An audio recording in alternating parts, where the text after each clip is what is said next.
All right, so obviously all eyes are on Sunday, but we know that leagues are also won on Monday night. And we've got a huge Monday night matchup coming this weekend as we get the Jets taking on the 49ers. A lot of conversation about both these teams. You want to talk about loud chatter around two organizations. We've seen it. The weather's going to be beautiful. The 49ers favored by 4. The over-under on this one, surprisingly low, 43.5. Tara, can the Jets produce any fantasy-relevant options in this one outside of Hall and Wilson?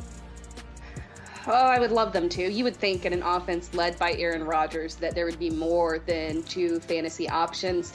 Yeah, maybe at some point, Mike Williams, if he can stay healthy, can become fantasy relevant. We can't trust him this week. It sounds like he might be a little bit limited, but maybe somewhere on down the line, a healthy Mike Williams with Aaron Rodgers could be a solid bench stash for us. I will say this as well, maybe tonight, as we're watching Mike Williams, maybe we keep an eye on Malachi Corley and see the type of usage that he gets. There's somebody who can provide some relative fantasy relevance in this offense. It's just figuring out who it is and whether or not they'll stay healthy. It is stunning when you think about how long it's been since we've seen Aaron Rodgers throw a meaningful pass in an NFL game. But we'll see that. Andy, what do you have your mind on for this game? Yeah, this is not some earth-shaking observation, but just hear me out. Garrett Wilson is really good, and I think probably underrated in fantasy. In his first 2 NFL seasons, the man overcame the worst quarterback situation in recent memory, finished with 1,000+ yards each year. If we get a healthy season from Aaron Rodgers, everything is on the table for Wilson, including, I think, the receiving triple crown, overall wide receiver 1 status in fantasy. Let's remember that when Rodgers picks a favorite receiver, he just absolutely wears that guy out. And you can think back on the best seasons from Davante Adams and Jordy Nelson.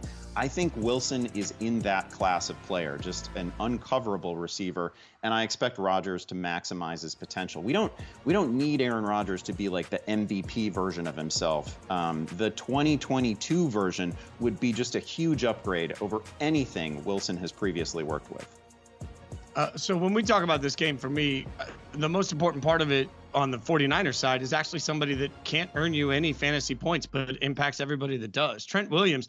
And whether or not the big guy can come in and just suddenly be Trent Williams is wildly significant. When we sit here and talk about Christian McCaffrey and whether or not he's 100% healthy, we talk about Brock Purdy, and you look at some of the splits and numbers on Brock when he takes any sort of a heat, and then you look at what that offensive line looks like without Trent Williams. I talked to George Kittle, and George Kittle was clear that the organization believes he's a first-time Hall of Famer, a first-ballot Hall of Famer that preps every day like that and is going to walk in and be absolutely the greatest version of himself. But I think that's asking a lot from a big boy up front. And if he's not everything he can be against this Jets defense in particular, this could turn into a nightmare for the 49ers. So even though he's not earning fantasy points, I'm a little scared of everything the 49ers are going to do without Trent Williams on the offensive side of the ball, without the best of Trent Williams, I should say, on the offensive side of the ball. Matt Harmon, what do you have your eye on?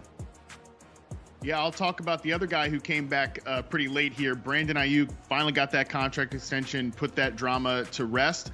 I'm curious, obviously, what his role is going to be in this game, where they've said he could potentially be on a snap count. He might be the guy that kind of gets sacrificed to Sauce Gardner deep down the field as the outside cover corner. He's like a wide receiver 3 for me this week. I actually have Debo ranked ahead of him. This is the type of matchup where Debo typically crushes, zone coverage, heavy defense underneath. But my overall point on Ayuk here is less about this week and more about, is there yet another level jump coming for this player? Because this is a guy, since he got out of Shanahan's doghouse in his second season, has gotten better every single season. He had his real true breakout year in 2022. Then 2023, he was one of the most efficient wide receivers in the NFL, led the NFL in yards per target. He was a 1,300-yard receiver despite not even seeing 120 targets. And in reception perception, he cleared the 90th percentile in success rate versus man, zone, and press coverage in 2023. That is territory truly reserved for elite wide receivers. It's only happened 9 times since I've been charting wide receivers since 2014. Davante Adams has done it. Justin Jefferson has done it twice. Steph Diggs did it twice. Antonio Brown did it twice. Michael Thomas, and now Brandon Ayuk in 2023. So could we see him, once he's fully integrated in this offense, jump up to the elite tier of wide receivers? I think it's very possible by the end of this season.